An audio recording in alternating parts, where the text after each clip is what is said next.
Welcome, dear viewers. For more exclusive, thrilling stories every week, join our membership. Sit back, relax, and sip your coffee. Enjoy.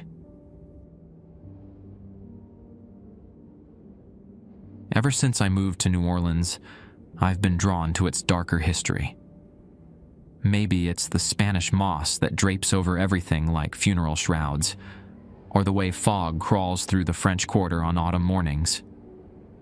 Whatever it is, I found myself captivated by the city's mystique, which is how I ended up working at the Guido Museum of Forgotten Arts. The Guido isn't on the standard tourist maps. It's tucked away on Burgundy Street, past where most visitors venture, in a 3-story Victorian mansion with peeling paint and iron balconies that resemble bared teeth. The museum houses the private collection of Marielle Guido, a wealthy heiress who disappeared in 1891 after amassing an extensive collection of cursed artwork. At least, that's what we tell tourists. The truth is more complex. Ask any local about the Guido, and they'll cross themselves before changing the subject. The taxi drivers refuse to idle outside the wrought iron gates. Food delivery apps show our address as unavailable after 5 p.m. I needed this job. After my photography career imploded in Chicago, along with my relationship, I fled to New Orleans with nothing but my camera, 2 suitcases, and enough savings to last 3 months. By week 11, I was desperate enough to answer a peculiar ad seeking night tour guides with an appreciation for historical oddities. The pay was surprisingly generous. The hours, 8 p.m. to 4 a.m., were strange but manageable.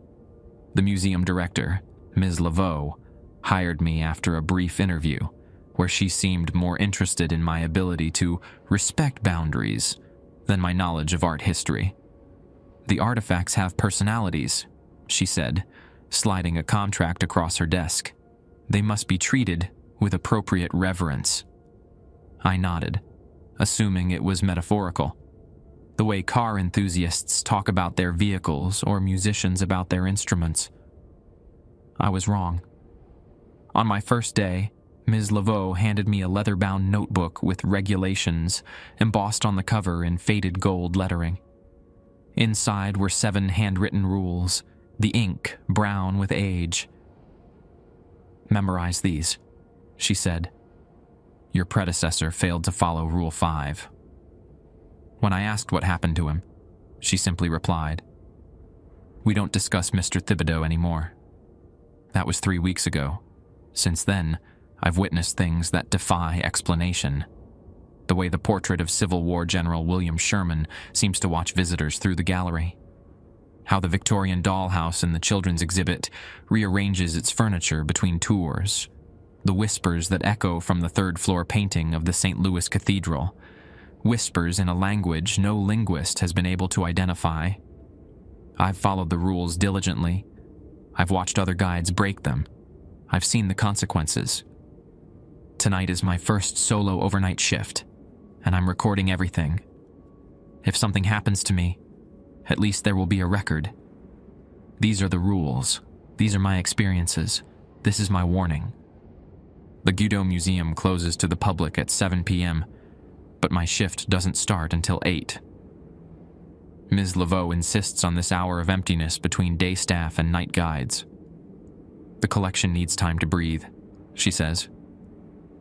I arrive at 7:55 p.m., just as Jackson, the day manager, is leaving.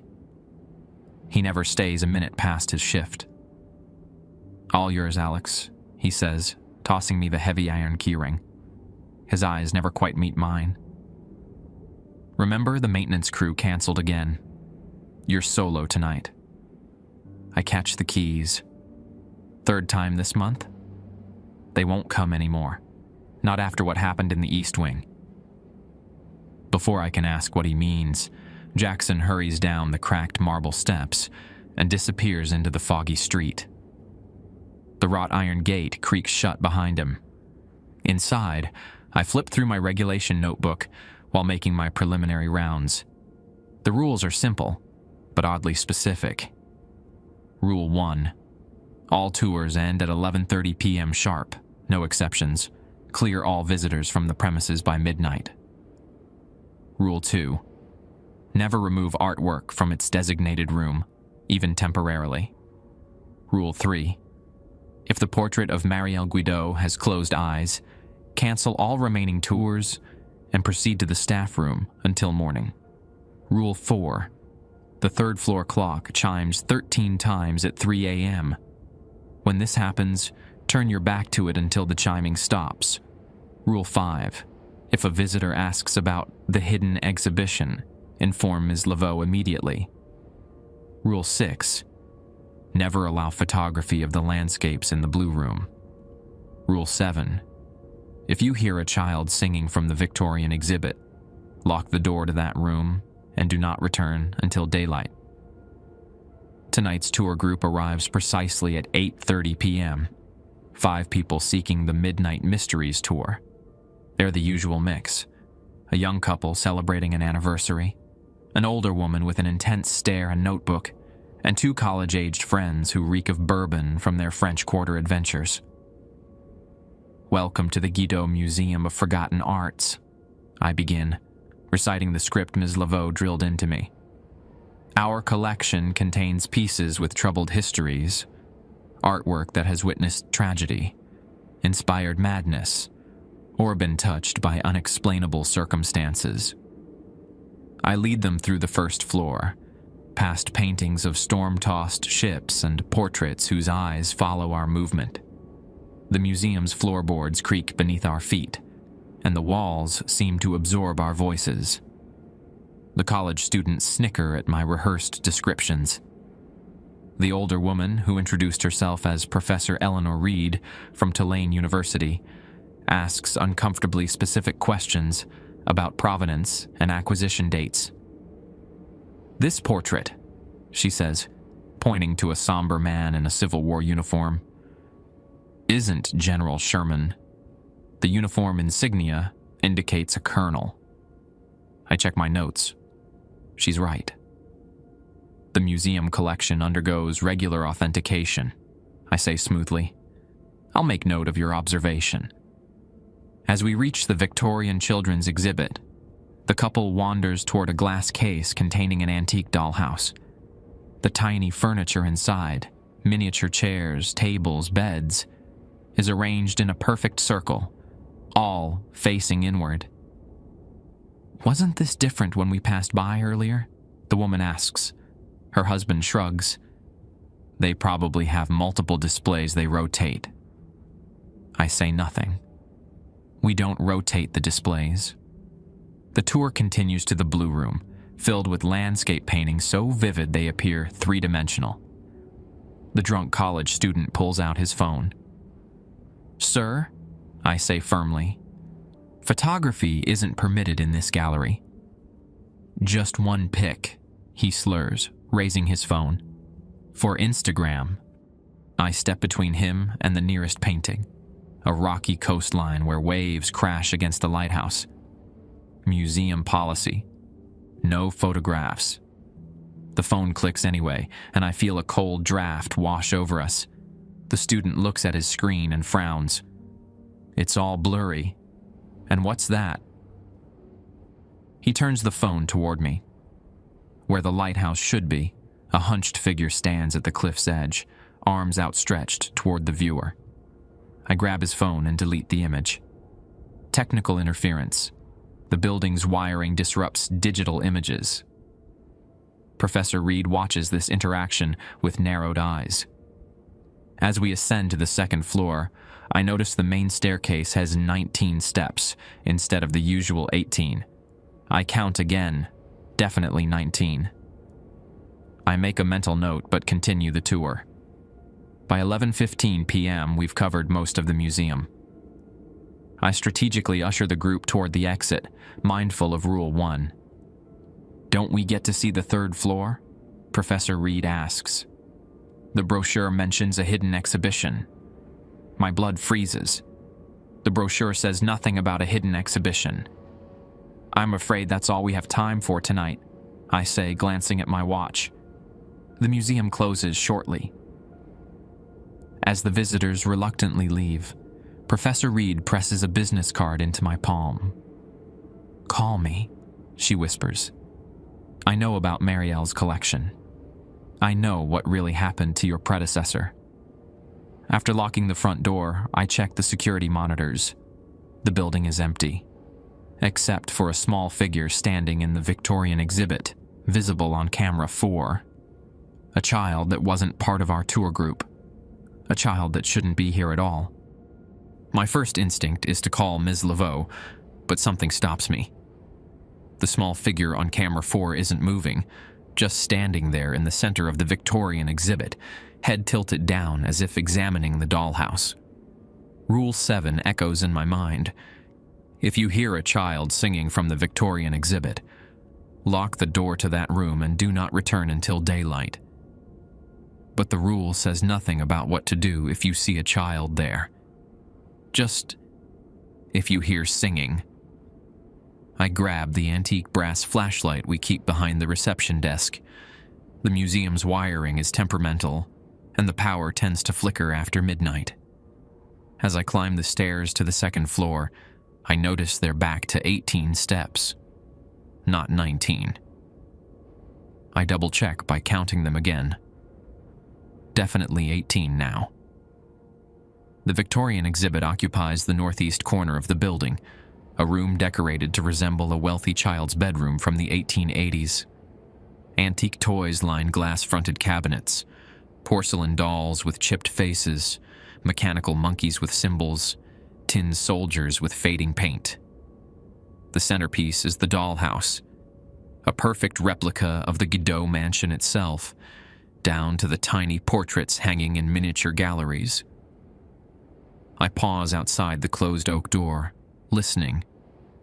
No singing, just the faint tick, tick, tick of the grandfather clock at the end of the hall. Taking a deep breath, I turn the brass handle and push the door open. The room is empty. Camera 4 must be malfunctioning. I'll have to note it in the maintenance log. Still, a thorough check is necessary. I sweep my flashlight across the room, examining each corner and display case. When the beam reaches the dollhouse, I freeze. All the tiny furniture is back in its proper place, not arranged in a circle as it was during the tour. And there's something new. A diminutive figure standing in the miniature foyer. A figure I've never seen before.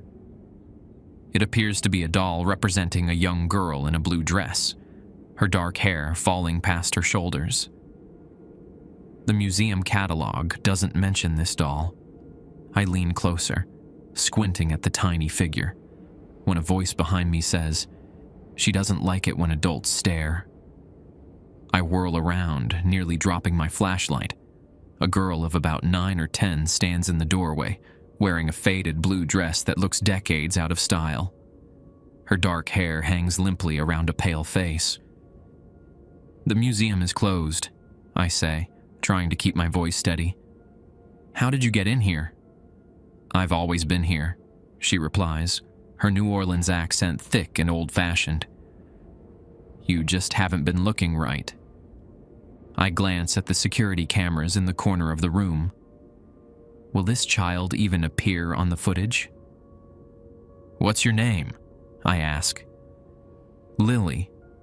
She takes a step into the room. "Lily Guido." My mind races through the museum's historical documents. Marielle Guido had no children, at least none recorded in the official history. "Well, Lily, I need to get you back to your parents," I say. She laughs, a sound like distant wind chimes. They've been gone a very long time. The temperature in the room seems to drop several degrees. I fight the urge to back away. "Do you know the rules, mister?" Lily asks, moving toward the dollhouse. "My mama made rules for a reason." "Yes, I know the rules," I reply carefully. Lily reaches out and touches the dollhouse. The tiny figure inside moves. Not like it's being manipulated, but like it's walking of its own accord, climbing the miniature staircase. They never listen. She sighs. The ones who come at night with their cameras and questions. They want to take pieces of us home with them. Pieces of what? I ask, though I'm not sure I want the answer. The collection, she says, as if it's obvious. Every painting, every statue, every toy, they all hold something.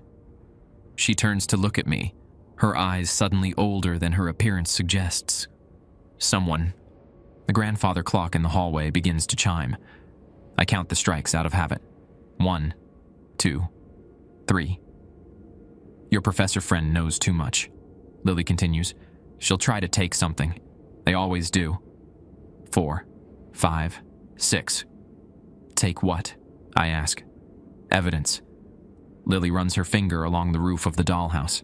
That we're still here. 7, 8, 9. Who's we? She smiles, revealing teeth that seem too sharp, too numerous. Everyone in Mama's collection. 10, 11, 12, midnight, the hour when Rule 1 requires all visitors to be gone. 13, my blood turns to ice. The clock just struck 13 times, but Rule 4 says that only happens at 3 a.m. The rules are changing. You should lock this door now, Lily says, suddenly urgent. It's midnight. They're waking up. From downstairs comes the sound of movement. Heavy footsteps, the scrape of furniture, the creak of canvas stretching in frames. What's happening? I ask, backing toward the door. The midnight hour, Lily replies. When the collection breathes. You should go to the staff room. It's safe there.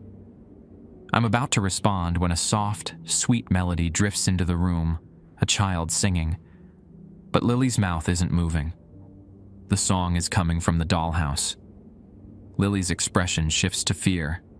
Lock the door, she cries. Lock it now. I don't hesitate. Rule 7 is clear. I step into the hallway, pull the heavy door shut, and turn the key in the lock. The singing continues for a moment, then abruptly stops. What was that? I ask through the door. No response. Lily? Silence. I race to the security office and check the monitors. The Victorian exhibit is empty again. No Lily, no moving doll in the dollhouse. Camera 3 shows the main gallery on the first floor where the portraits hang. One of the frames is empty. My phone buzzes with a text from an unknown number.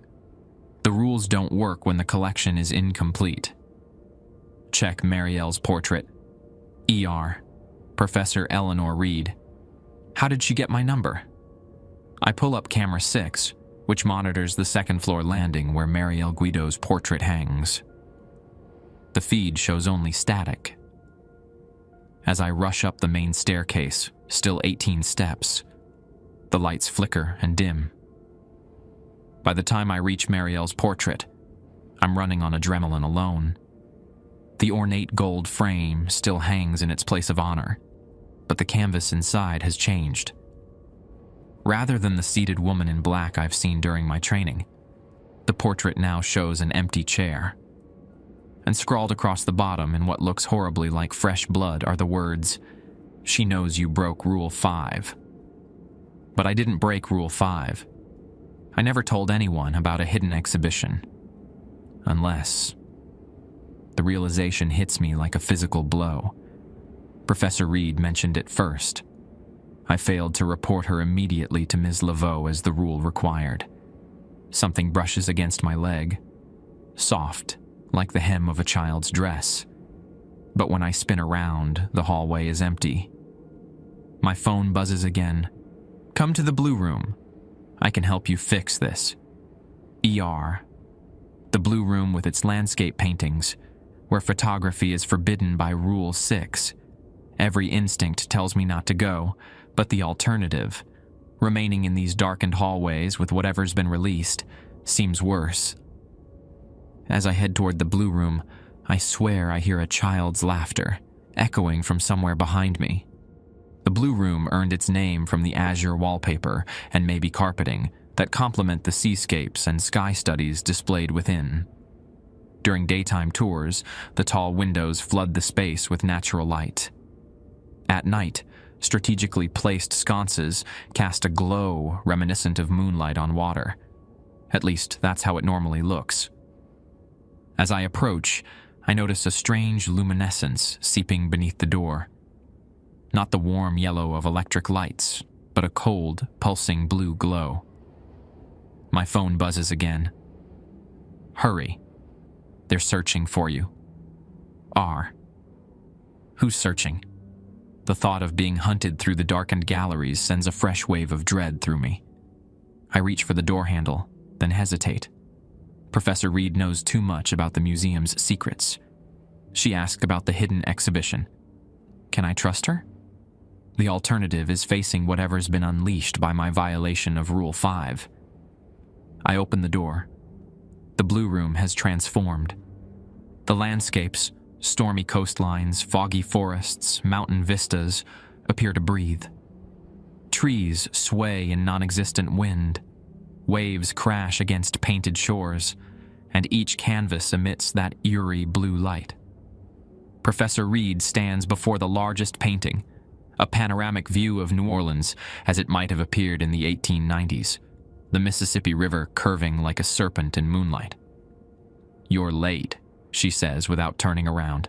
She's changed clothes since the tour, now wearing a high-necked blouse and long skirt that would not look out of place in a Victorian photograph.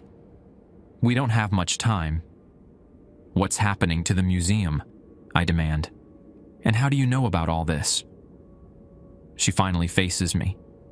In a blue glow from the paintings, her features seem sharper, her eyes darker. "I've studied the Guido collection for 20 years, she says. "My grandmother was one of Marielle's housekeepers. She witnessed the creation of these rules." "Creation?" I step further into the room, keeping my distance from the paintings. "I thought they were just security protocols." Reed laughs, a harsh sound in the quiet room. "They're bindings, Mr. Alexander, magical constraints that keep the collection dormant. Break one rule, and the artifacts begin to wake. Break them all." She trails off, but her expression tells me everything. Nothing good comes from breaking all the rules. "I didn't mean to break Rule 5, I say.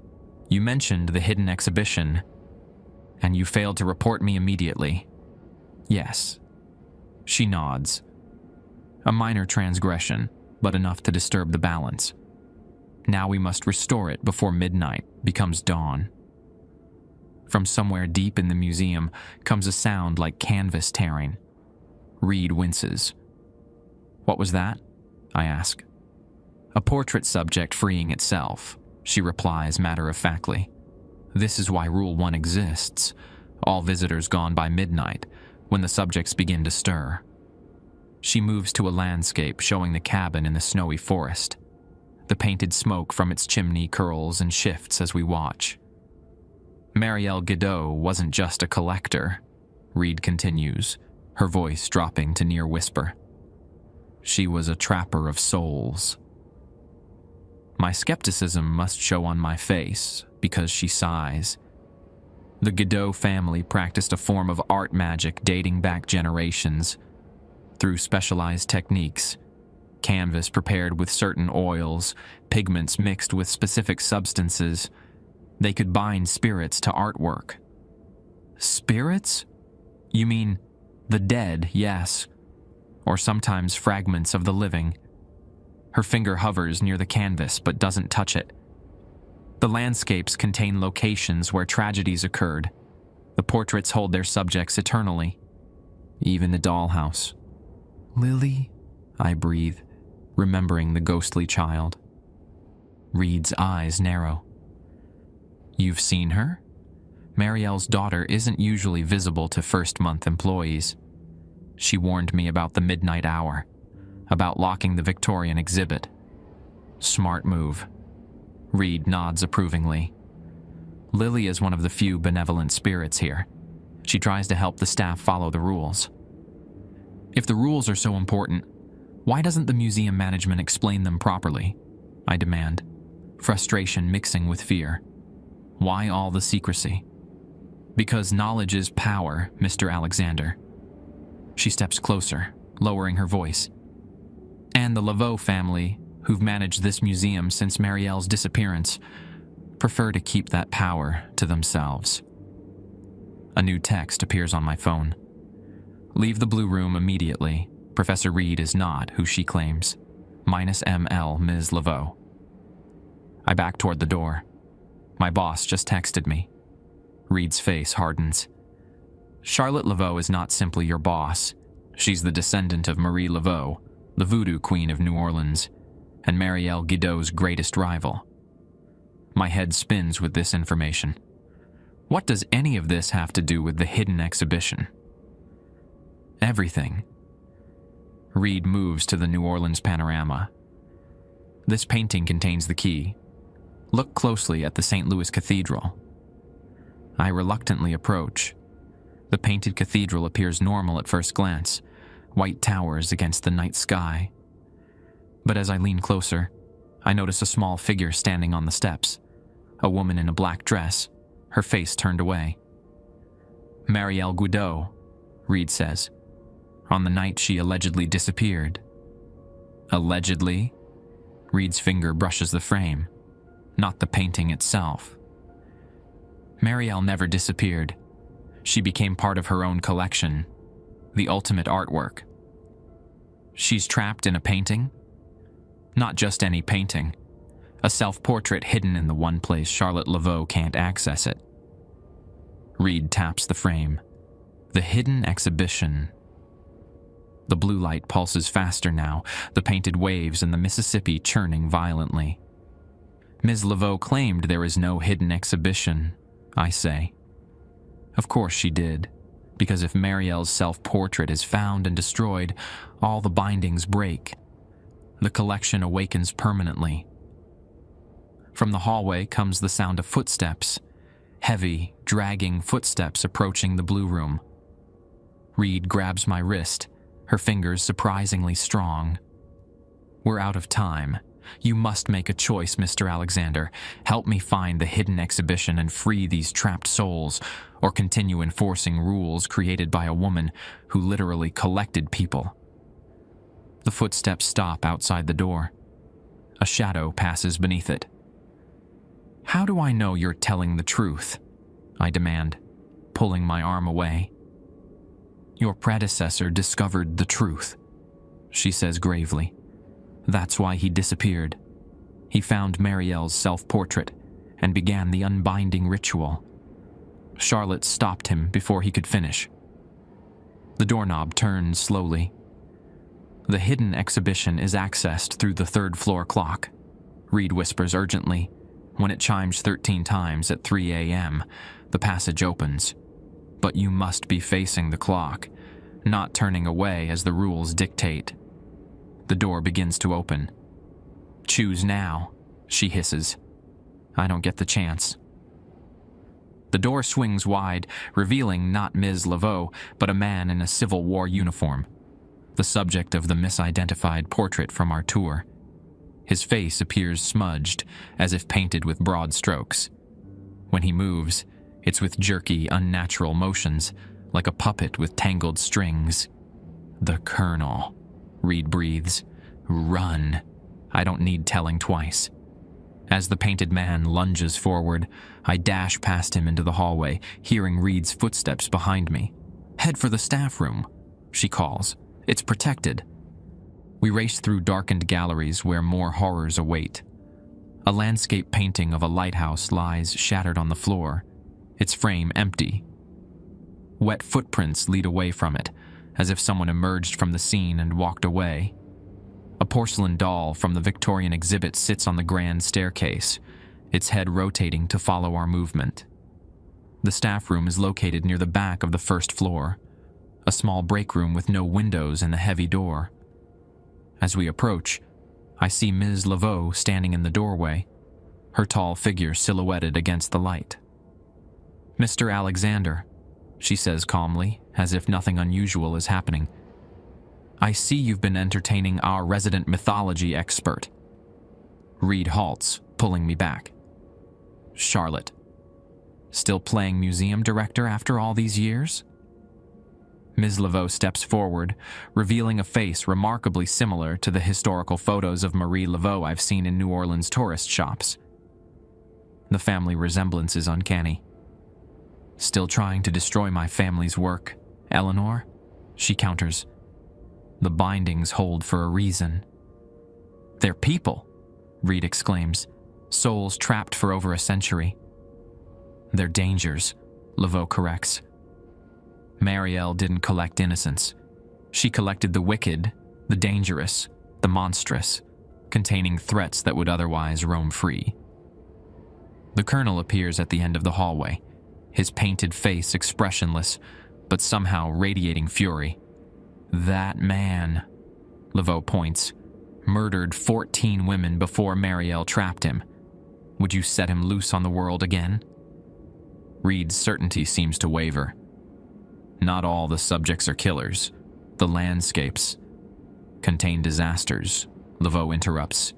Tragedies so powerful they tainted their locations. Would you release a century of concentrated tragedy into New Orleans? My mind reels with conflicting narratives. Who's telling the truth? The professor who seems to know every secret of the museum, or the director who concealed those secrets from me? As if reading my thoughts, Ms. Laveau turns to me. Mr. Alexander, it's nearly 1 a.m. In 2 hours, the third-floor clock will chime 13 times. The choice of whether to face it or turn away, as Rule 4 dictates, will be yours alone. The Colonel takes a step toward us, canvas shoes silent on the hardwood floor. The staff room, Laveau continues, will remain open to you regardless of your decision. I cannot force you to follow the rules. I can only warn you of the consequences of breaking them. She retreats into the room, leaving the door ajar, an invitation or a test, I'm not sure which. Reed's hand finds my arm again. She's manipulating you. The hidden exhibition holds the truth. Behind us, more footsteps join the Colonel's. The museum is waking up, painted and sculpted figures emerging from their prisons. I have less than 2 hours to decide which history to believe, and whether to face the clock or turn away when it strikes 13. We can't stay here, Reed whispers, tugging me away from the staff room door. It's a trap. The Colonel advances from one end of the hallway. Behind us, something else approaches, a wet slapping sound like bare feet on hardwood. The lighthouse keeper, Reed explains, pulling me toward a service door. He drowns unwary sailors. We burst through the door into a narrow stairwell used by maintenance staff. The naked bulbs flicker as we race upward, the sounds of pursuit fading temporarily. Why would Ms. Laveau let these things roam free? I gasp between breaths. She doesn't control them, Reed explains. She merely contains them when the rules are followed. This, she gestures around us, is what happens when rules break. We emerge on the second floor, in a section closed for renovation. Sheets drape over frames and furniture, creating ghost-like silhouettes in the darkness. We need to reach the third floor before 3 a.m., Reed says, but we can't use the main stairs. They'll be watching them. My phone vibrates. The staff room remains safe. Professor Reed knows what happened to Mr. Thibodeau. Ask her. ML. I shall read the message. Her face tightens. Jacob Thibodeau discovered the truth, she says quietly. He had almost completed the unbinding ritual when Charlotte caught him. What happened to him? Reed's eyes meet mine. Charlotte added him to the collection. There's a new watercolor in the staff room. A man standing at a crossroads. That's Jacob. The implications settle over me like a shroud. If I choose wrong, I could become artwork too. How do you know so much about this place? I ask. Reed checks around a corner before responding. My grandmother wasn't just Marielle's housekeeper. She was her assistant, helping prepare the specialized canvases. When Marielle vanished, my grandmother preserved her journals, the true record of what happened here. And what did happen? Before she can answer, a crash comes from nearby. A marble bust lies shattered on the floor, white fragments scattered across dark wood. "They're coming," Reed whispers. "Quick, in here." She pulls me into what was once a reading room.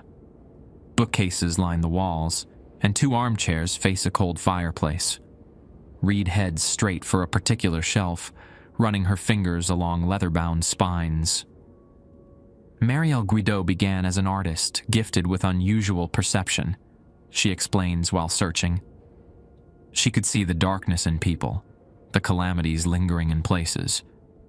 In the 1880s, she discovered a technique to trap these essences in art, like capturing souls in photographs. I suggest, thinking of old superstitions, similar principle, different method. Reed pulls a book, and the bookcase shifts slightly. Her early works were commissioned by families desperate to rid themselves of violent relatives, or towns seeking to cleanse locations of tragedy. She pushes the bookcase, revealing a hidden passageway. "Servant stairs," she explains. "This house was built in 1853, well before Marielle acquired it." We slip into the narrow passage. Reed continues her story as we climb the dusty steps. The Laveau family, practitioners of voodoo and rivals to Marielle's European magic, grew concerned about her power. They claimed she was trapping innocents along with the wicked, building a collection fueled by obsession rather than justice. Was she? Reed's hesitation speaks volumes. Her later works lack the documentation of her earlier pieces. It's possible her power corrupted her judgment. The hidden staircase emerges into a small linen closet on the 3rd floor. Reed cracks the door open, peering into the hallway. "Clear," she whispers. "The clock gallery is at the end of this corridor." The 3rd floor of the Guido Museum contains the oldest pieces in the collection: medieval religious icons, Renaissance sketches, and the centerpiece, an ornate grandfather clock crafted in Switzerland in the early 1700s. As we creep down the hallway, I notice details I missed during daytime tours.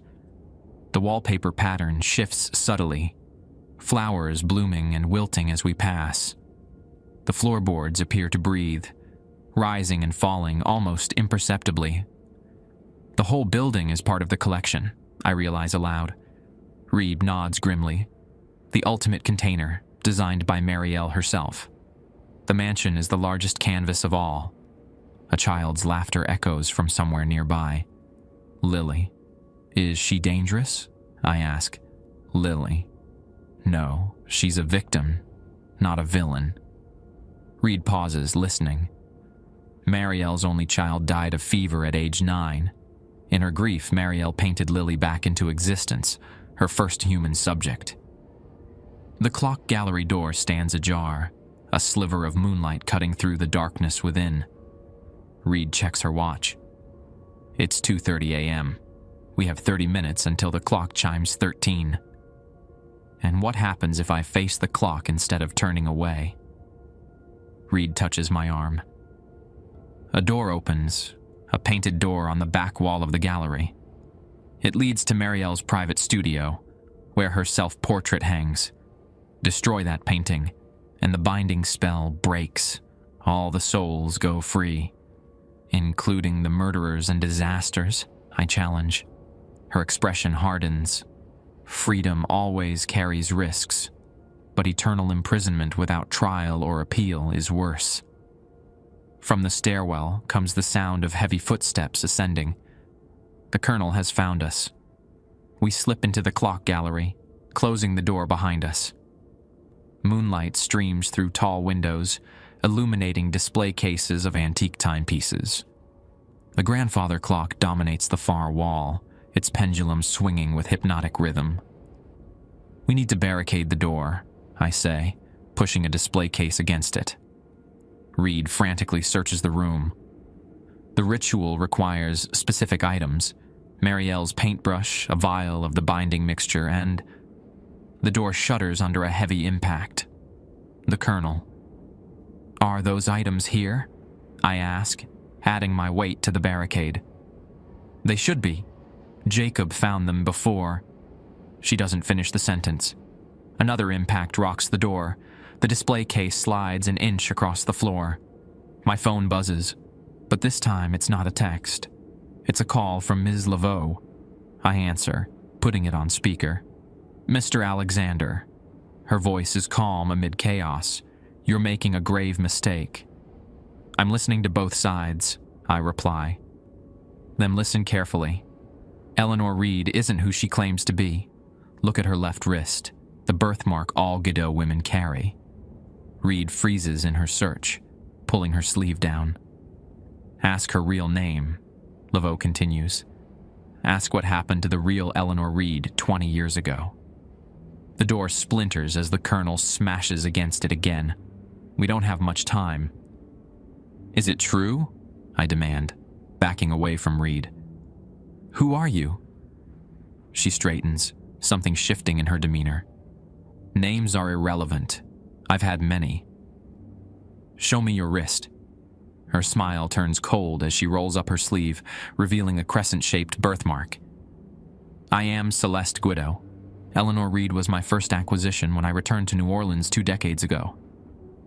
Horror washes over me. "You're Marielle's granddaughter," she confirms, "carrying on the family tradition." The implications hit me like a physical blow. "You've been adding to the collection. You're not trying to free anyone. You want access to the binding spell in Marielle's studio."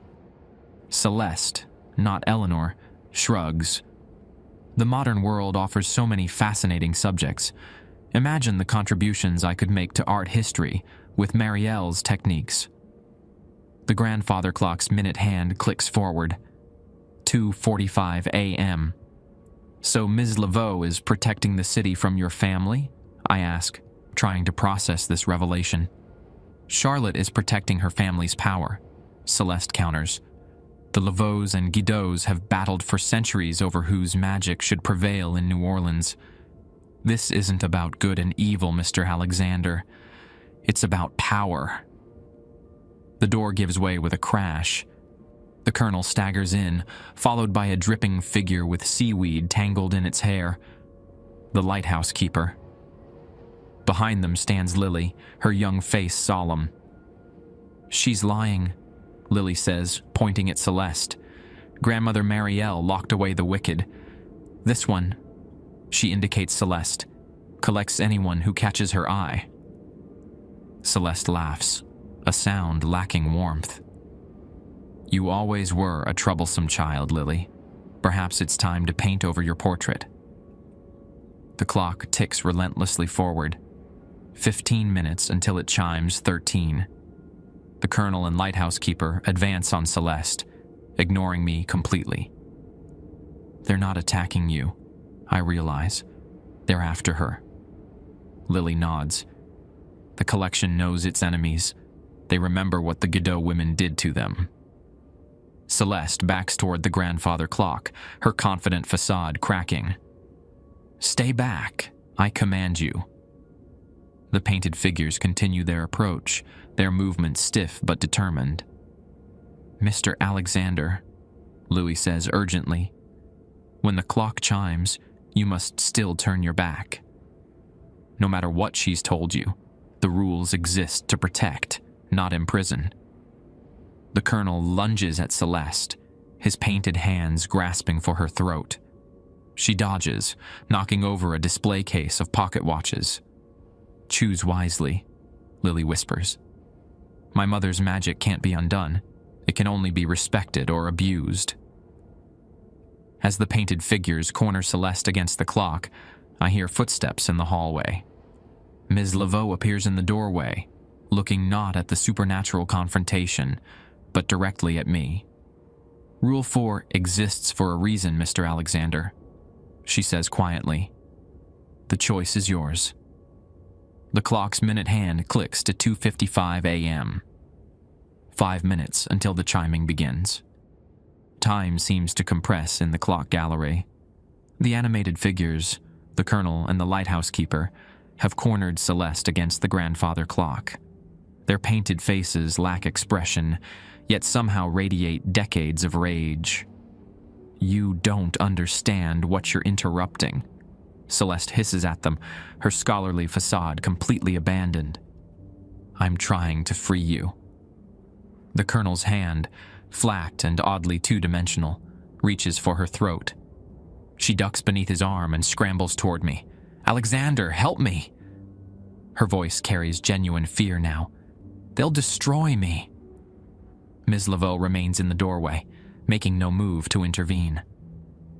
"The collection knows its enemies," she says, echoing Lily's earlier words. "These souls may be trapped, but they retain memories." My mind races through everything I've learned tonight.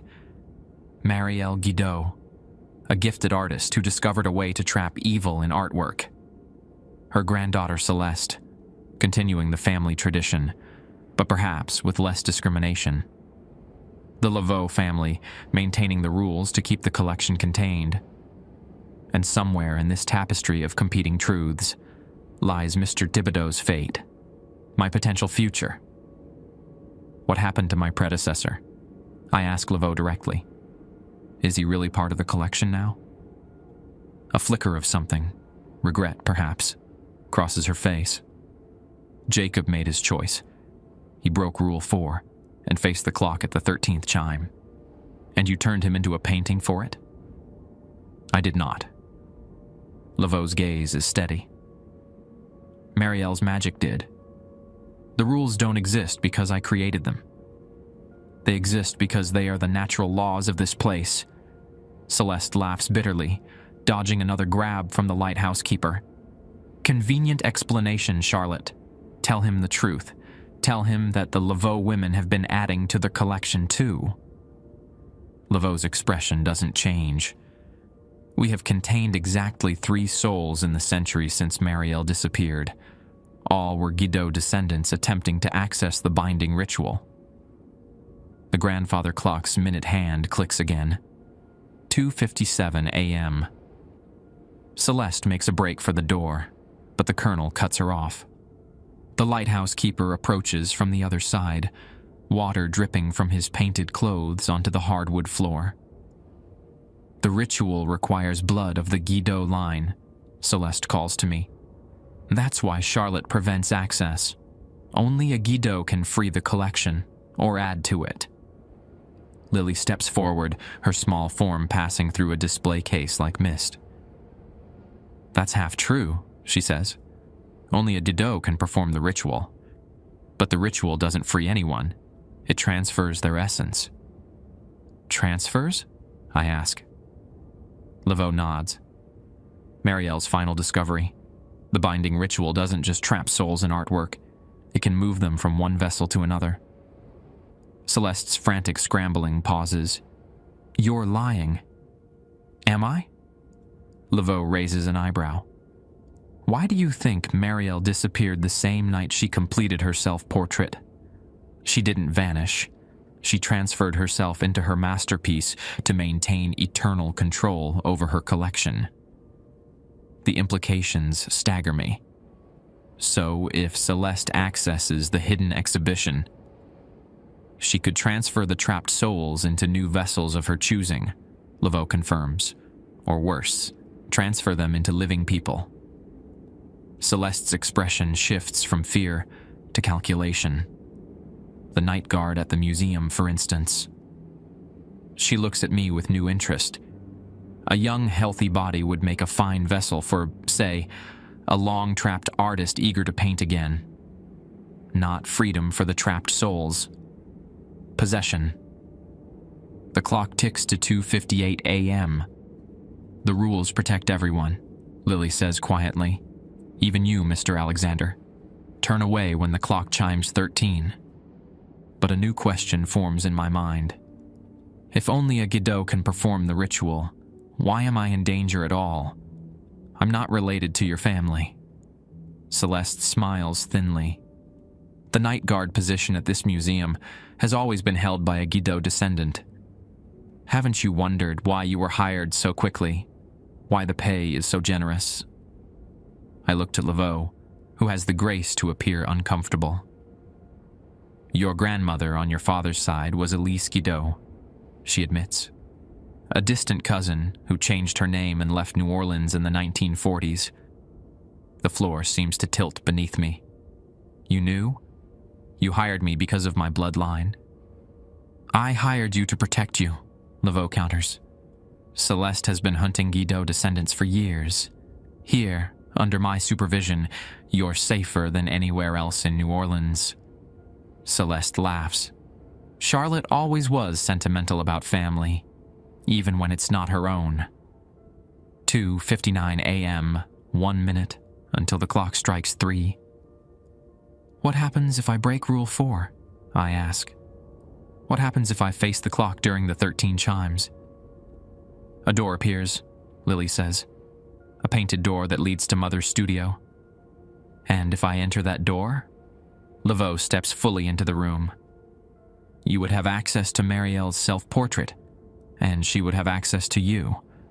Direct contact with the most powerful binding in the collection. She could possess me? The thought sends ice through my veins. Or she could teach you, Celeste interjects. The Guido gift runs in your blood, however diluted. You could learn what she knows, become what I've spent decades studying to become. The colonel and lighthouse keeper suddenly go still, their painted heads turning toward the grandfather clock in perfect unison. The second hand completes its final circuit. 3 a.m. The first chime resonates through the gallery, deeper and richer than any normal clock sound. I feel it in my chest, in my bones. Decide now, Laveau urges. Face the clock or turn away. Second chime. Celeste breaks free from her painted captors, rushing toward me. Don't waste this chance. Your blood gives you the right. Third chime. Lily's ghostly hand touches mine, cold as winter glass. The rules protect, she whispers. Always remember that. Fourth chime. The colonel lurches forward, grabbing Celeste's arm with a grip that leaves smudges of paint on her skin. She cries out in pain. Fifth chime. The air in the gallery thickens, pressure building in my ears like a coming storm. Sixth chime. Ms. Laveau remains by the door, watching me. Whatever you choose, she says, know that it cannot be undone. Seventh chime. The lighthouse keeper moves to block my view of the clock, but I can step around him if I choose. Eighth chime. Blood calls to blood. Celeste gasps, still struggling against the colonel.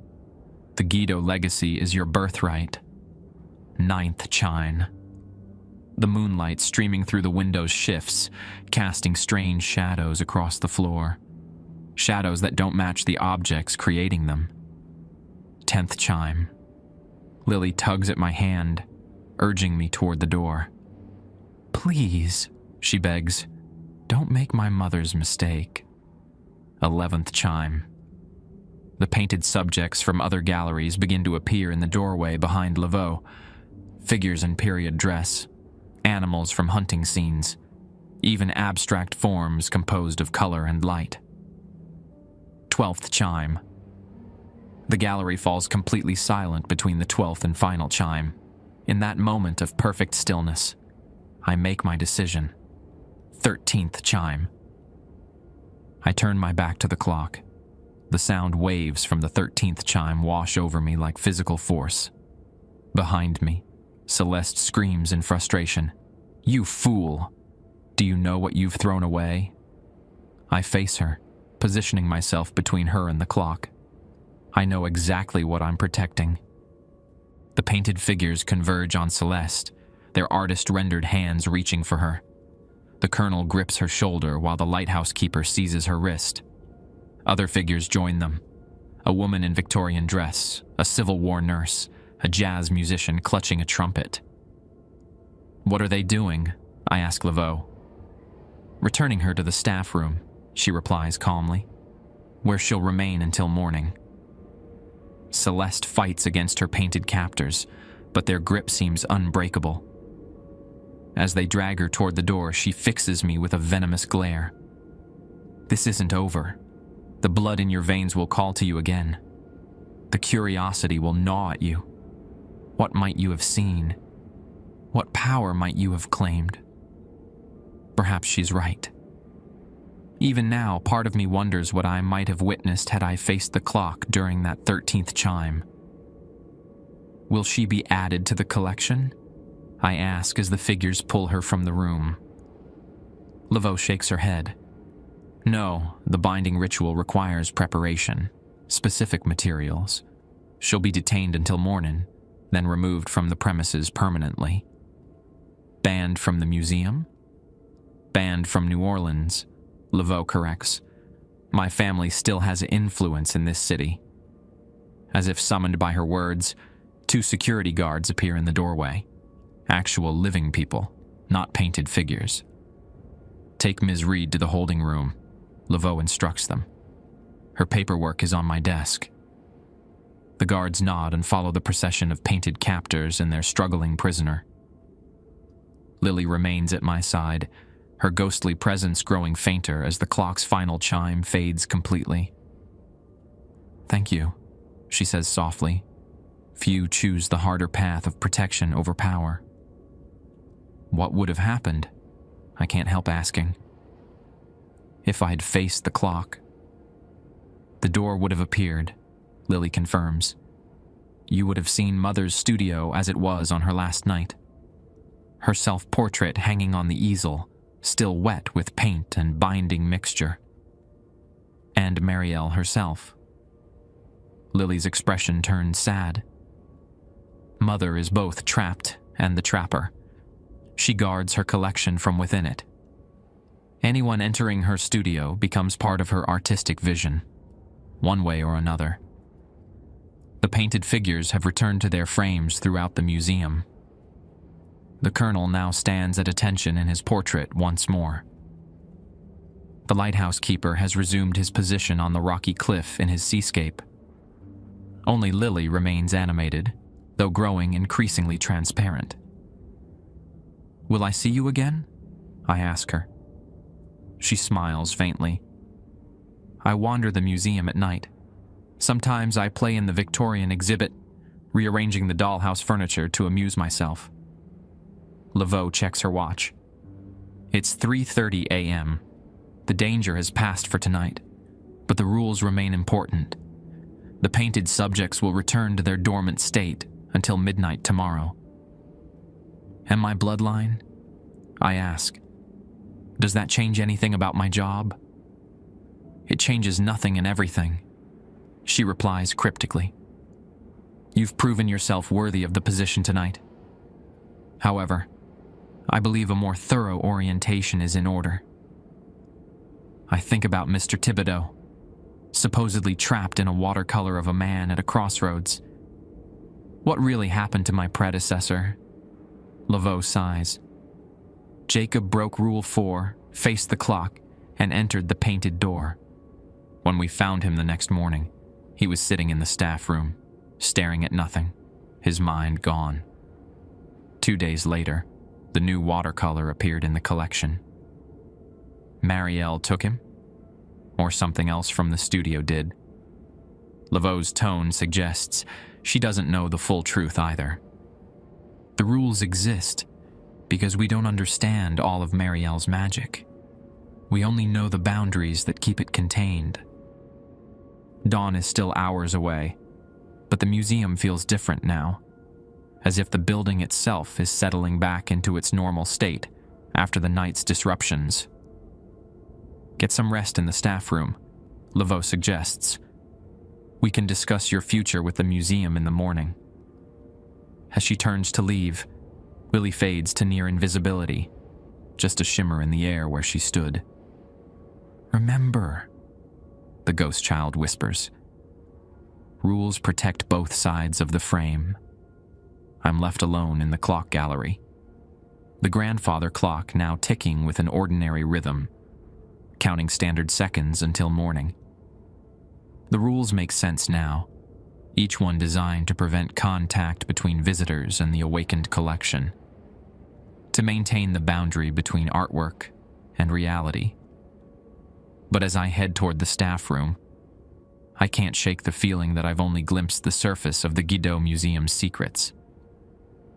And somewhere in this building, behind the face of a painted clock, Marielle Guido waits, artist and artwork, prisoner and warden, watching over her collection for eternity. The staff room feels like a sanctuary after the night's chaos. It's a modest space, kitchenette with coffee maker, worn couch, small table with chairs, but the walls hold no artwork. Not a single painting, print, or photograph adorns the eggshell white surfaces. Now I understand why. I pour myself coffee from the pot Laveau brewed before departing to deal with Celeste. The ceramic mug warms my trembling hands as I sink onto the couch. Through the small window, I can see the sky beginning to lighten. Not dawn yet, but the first hint that night will eventually surrender. Sleep seems impossible. Each time I close my eyes, I see painted figures coming to life, hear Celeste's accusations, feel Lily's cold touch against my skin. A knock at the door startles me fully awake. Ms. Laveau enters, looking remarkably composed for someone who's been awake all night, managing a supernatural crisis. Celeste has been removed from the property, she says, settling into a chair across from me. I've contacted certain authorities who handle these specialized situations. Police? I ask skeptically. A tight smile crosses her face. New Orleans has institutions older than modern law enforcement, Mr. Alexander. Institutions with experience in matters that cross the boundary between the natural and supernatural. She places a worn leather portfolio on the table between us. You've earned answers tonight. Ask your questions. There are too many, all competing for priority. I start with the most immediately relevant. Am I really related to Marielle Guido? Laveau nods. Distantly. Your great-grandmother Elise was Marielle's niece. She fled New Orleans in the 1940s, changing the family name to Alexander to escape certain obligations. The Guido gift, I murmur, remembering Celeste's words. Yes, the family talent for binding magic. It manifests unpredictably across generations. Some have it strongly, others not at all. She studies my face. You've never noticed an unusual connection to artwork? Images that seem alive to you? Portraits whose eyes follow too convincingly? I think back to my photography career, how my portraits always seemed to capture something deeper than appearance, something that sparked uncomfortable recognition in my subjects. It's why I specialized in portraits briefly, before the Chicago disaster. Maybe, I admit, but nothing like what Marielle could do. The gift requires training to reach its potential, and specific materials for the binding process. Laveau opens the portfolio, revealing sketches and notes in faded handwriting. Marielle documented everything: ingredients, techniques, proper timing. The Guido grimoire, essentially. I lean forward, fascinated despite myself. The pages show detailed drawings of canvas preparation, specialized pigment mixtures, and incantations written in a language I don't recognize. Why show me this? After everything Celeste did to gain access to these secrets. Laveau closes the portfolio. Because you chose protection over power, that makes you trustworthy. Something rare in those who carry Guido blood. A thought occurs to me. Were you testing me tonight? Using Celeste as some kind of elaborate loyalty check? No. Laveau's response is immediate and firm. Celeste has been attempting to access this museum for decades. She's murdered 3 Guido descendants in her quest to recover the family grimoire, When she appeared on tonight's tour using Eleanor Reed's identity, I recognized her immediately, but needed to observe her approach. And I became the unwitting pawn. You became the unexpected variable, she corrects. I anticipated she would try to manipulate a staff number, but not that she would fixate on you so quickly. She must have sensed your bloodline. The thought makes my skin crawl. What happened to the real Eleanor Reed? Laveau's expression darkens. Professor Reed disappeared 20 years ago while researching the Guido family history. Her body was never found, but a new portrait appeared in Celeste's home shortly after. A woman surrounded by books, forever reading, but never turning the page. My stomach lurches. And now? What happens to Celeste? She'll be bound, though not in artwork. There are other methods of containment for those who misuse certain gifts. Dawnlight now streams through the small window, bathing the room in gold. The night shift is almost over. What about the museum? I ask. What happens now? Laveau studies me carefully. That depends on you. The night guard position at the Guido Museum has always served two purposes: maintaining the rules to keep the collection dormant, and providing protection for those with Guido blood who might otherwise be hunted by individuals like Celeste. You're offering to continue protecting me, while also employing your natural talents. She nods toward the door. Come, there's something you should see before you decide. We leave the staff room and head toward the East Wing, a section of the museum normally closed to the public. Laveau unlocks a door marked Restoration and ushers me inside. The conservation studio is state-of-the-art, with specialized lighting, climate controls, and workstations equipped for various restoration processes. At the center stands an easel holding a damaged landscape, a woodland scene marred by a long tear across the canvas. This arrived last week, Laveau explains. A Guido original thought lost in a fire in 1888. It was discovered in an attic in Baton Rouge, damaged but salvageable. I approach the painting cautiously. Even in its damaged state, the forest scene seems to breathe. Sunlight filtering through leaves, a stream glittering beneath overhanging branches. It's beautiful, I murmur. It's also one of Marielle's binding works, Laveau says quietly. The tear has weakened the containment. I step back instinctively. What's trapped inside? Nothing malevolent. This was early in her career when she focused on containing natural disasters rather than human wickedness. This painting holds the essence of a flash flood that swept away a small town. The binding prevented such floods from recurring in that location. Understanding dawns. You want me to help restore it, to strengthen the binding. You have the bloodline, Mr. Alexander. With training, you could learn to maintain the collection, to ensure the bindings remain strong without adding to them. A conservator, rather than a creator, I muse. Precisely. Not all Guidos sought to expand the collection. Some dedicated themselves to preserving what already existed, protecting both the art and those who might be harmed if the bindings failed. Morning sunlight illuminates the tear in the canvas, revealing subtle brush strokes that form patterns similar to those in Marielle's grimoire.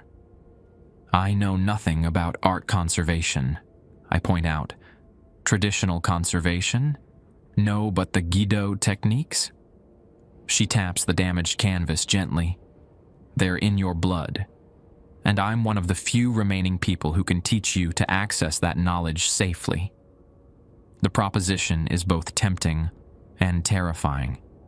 To learn secret techniques passed down through generations, to work with artwork that contains more than mere paint and canvas. It appeals to the creative instinct that drove my photography career. But there's also risk.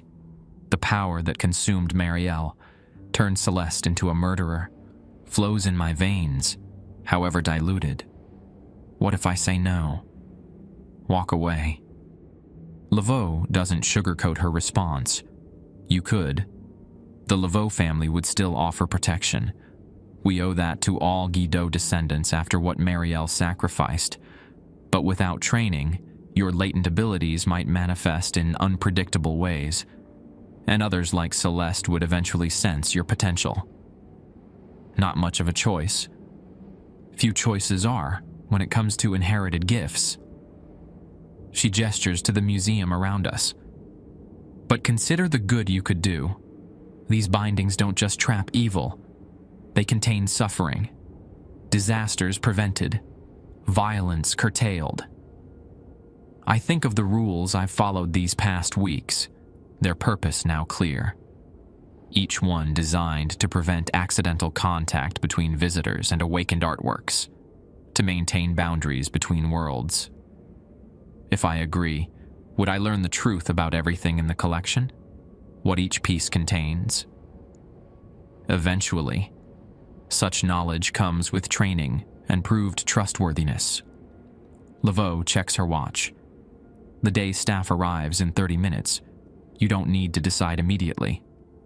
But something tells me this is exactly the right moment to decide. In the clear light of dawn, after witnessing both the danger and the wonder of the Guido legacy. I'll do it, I say. Teach me to maintain the bindings. Relief crosses Laveau's face. Wise choice. We'll begin tomorrow night. As we exit the conservation studio, the museum feels different in daylight, still charged with hidden energy but dormant, sleeping.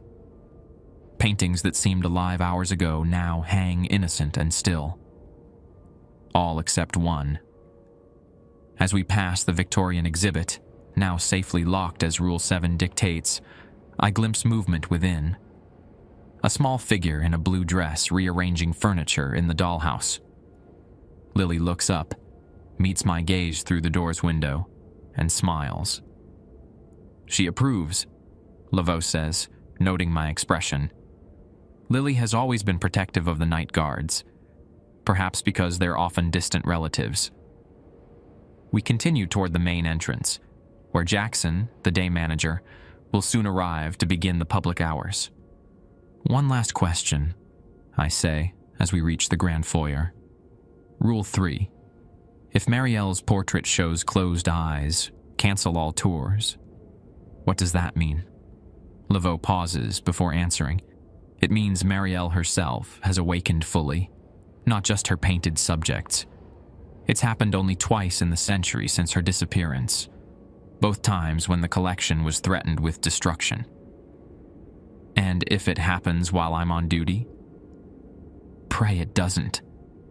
Her expression is deadly serious. When Marielle fully awakens, even the Laveau family's protections may not be sufficient. The front doors unlock automatically at 7 a.m.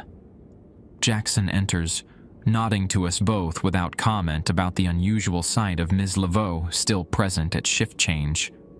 All quiet last night? He asks automatically. I exchange glances with Laveau. Everything's contained, I reply. As Jackson moves past us to begin his morning routine, Laveau touches my arm. Tomorrow night, 8 p.m. We'll begin with basic binding techniques. She hands me a small leather-bound book, new, not antique. Record your experiences, document what you observe in the collection. The Guido legacy continues through such records. I accept the book, feeling its weight, the responsibility it represents. Until tomorrow, then, I say. Stepping into the morning sunlight, I feel strangely balanced between worlds, the ordinary New Orleans morning around me, and the extraordinary secrets waiting inside the Guido Museum's walls. The rules make sense now, and tomorrow night, I'll begin learning how to enforce them properly. I should have gone straight home to sleep after my shift ended. Instead, I find myself at Café du Monde, watching early morning tourists marvel over beignets, while powdered sugar dusts everything like fresh snow. My mind keeps replaying the night's events, trying to fit them into a reality I can accept. My coffee grows cold as I flip through the empty journal Laveau gave me. What exactly am I supposed to document? The way the Colonel's painted eyes followed me. How Lily's ghostly fingers felt like frost against my skin. The truth about my own bloodline. First time in New Orleans. I look up, startled. An elderly man has taken the seat across from me, dark eyes twinkling above a neat white beard. His skin is the color of aged mahogany, deep lines mapping a face that's seen decades of Louisiana sunshine.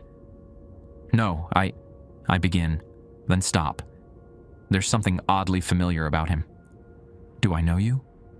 He smiles. Not yet, but I know you, young Godot. Or Alexander, as your family calls itself these days. My pulse quickens. Who are you? Auguste Laveau. He extends a weathered hand. Charlotte's father, former curator of certain special collections. I shake his hand cautiously. You're retired? From some duties. He signals a waiter, who brings him coffee without being asked. Others continue regardless of employment status. Like watching over Guido descendants? Auguste adds 3 sugar cubes to his coffee, stirring carefully. Like ensuring the balance between families is maintained. Charlotte mentioned you had an interesting first solo shift. The understatement almost makes me laugh. You could say that. And now you've agreed to learn the conservation techniques. He sips his coffee, studying me over the rim. A significant commitment for someone who's only been in New Orleans a few months. A thought occurs to me. Did you know who I was when I applied for the position? We've monitored all remaining Guido bloodlines since 1891. Your arrival in New Orleans triggered certain alerts. So my hiring wasn't coincidence. It's not a question. Auguste sets down his cup. Few things are in this city, especially when it comes to families like ours. Around us, the cafe buzzes with tourist chatter, street musicians beginning their morning performances on the sidewalk outside. Normal life continuing, oblivious to hidden worlds. Why are you here? I asked directly. Surely not just to welcome me to the family business. His expression sobers. Actually, I'm here about Rule 7.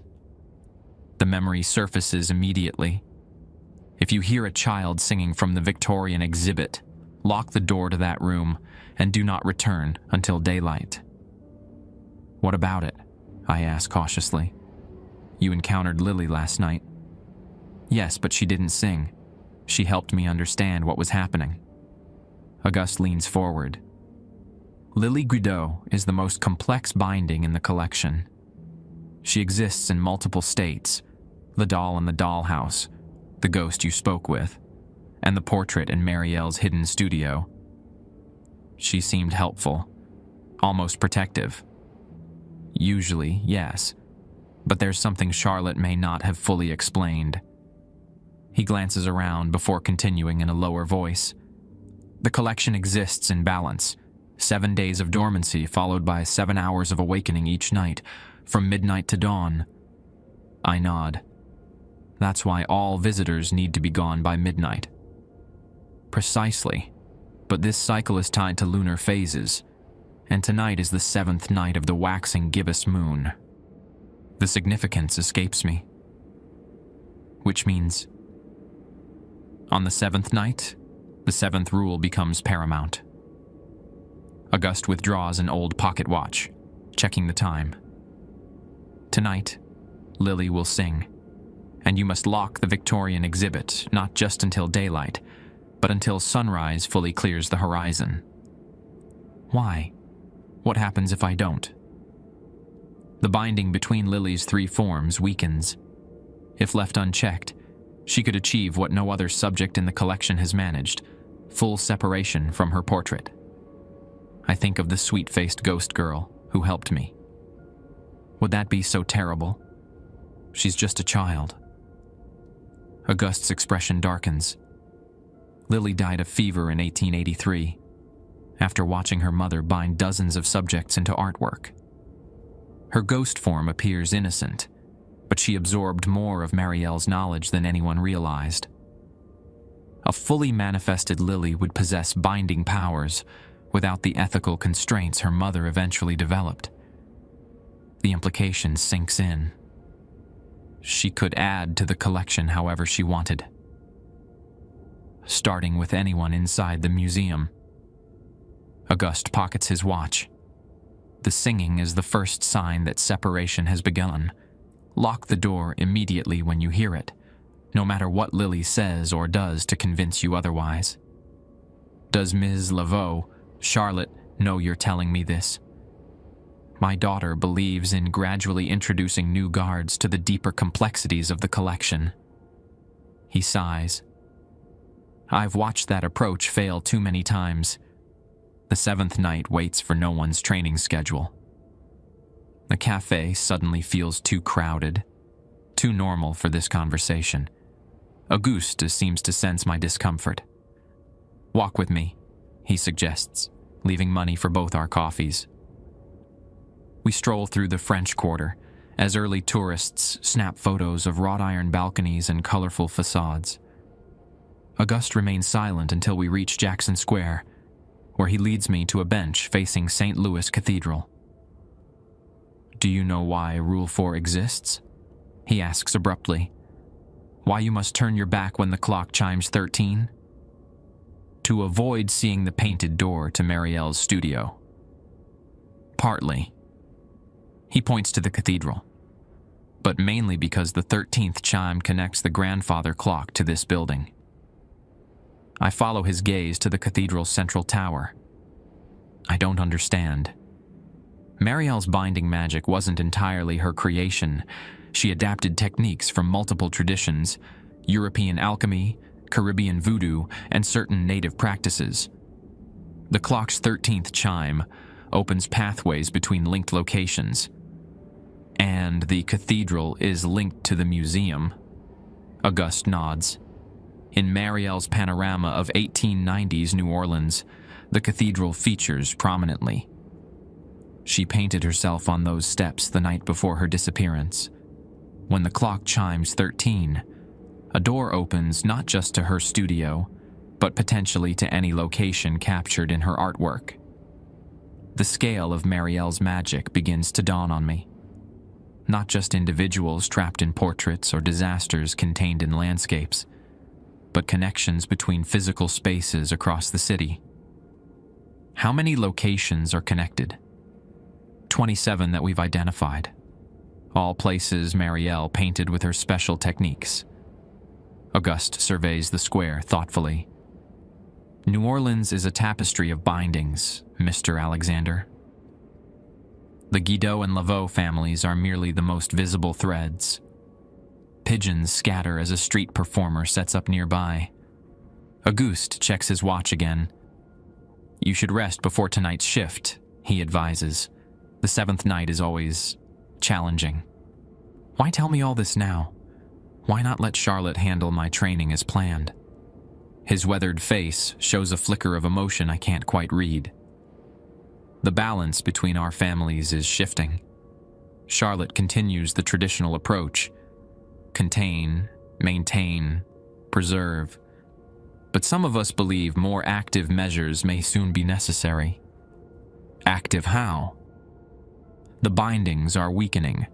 You saw evidence last night, painted subjects manifesting more fully, rules becoming flexible.